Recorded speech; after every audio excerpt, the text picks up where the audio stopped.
காசாவில் வசிக்கும் மக்கள் உடனடியாக வெளியேற வேண்டும் என இஸ்ரேல் எச்சரிக்கை விடுத்துள்ளது.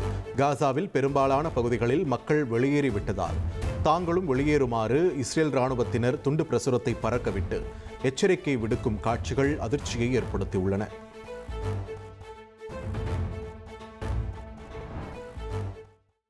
உத்தரப்பிரதேச முதலமைச்சர் யோகி ஆதித்யநாத்துக்கு கொலை மிரட்டல் விடுத்தவர் கைது செய்யப்பட்டார்.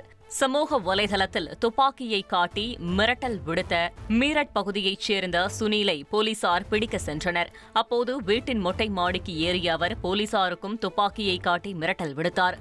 சாதுரியமாக செயல்பட்ட போலீசார் அவரை லாவகமாக பிடித்து கைது செய்தனர்.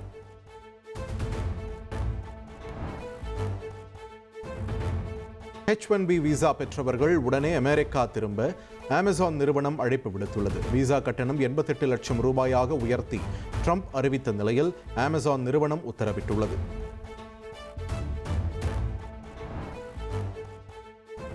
H-1B விசா கட்டணம் உயர்த்தப்பட்ட விவகாரத்தில் பிரதமர் நரேந்திர மோடி மௌனம் காப்பது ஏன் என காங்கிரஸ் கேள்வி எழுப்பியுள்ளது.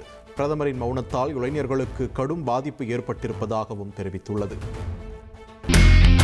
இனி செல்லும் இடமெல்லாம் செய்தி. தந்தை டிவியின் வாட்ஸ்அப் சேனலை ஃபாலோ பண்ணினா செல்ல இருக்கும் இடமெல்லாம் செய்தி.